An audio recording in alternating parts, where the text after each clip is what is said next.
कर गुटे गुटे सपन थिसी भल पाठ पढ़वार, भल चाकरीटे करबार, भल जीवन साथीटे पाइबार।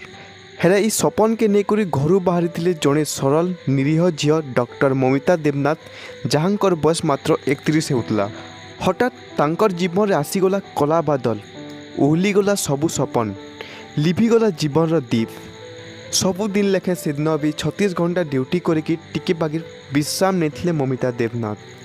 नजर पड़गला मनुष्य रूपी जोन राक्षस संजय राय और तार केतेटा असामाजिक सांग। संजय राय थिला से जगह सुरक्षाकर्मी, हेले सुरक्षा देवार छाड़ी कर भांगी नेला गोटे सुंदर परिवार।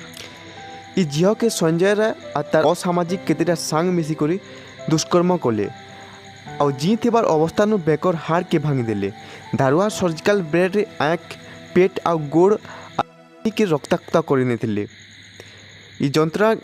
ई जंत्रणा के सही नहीं पारिक झीर जीवन दीप लिभिगला।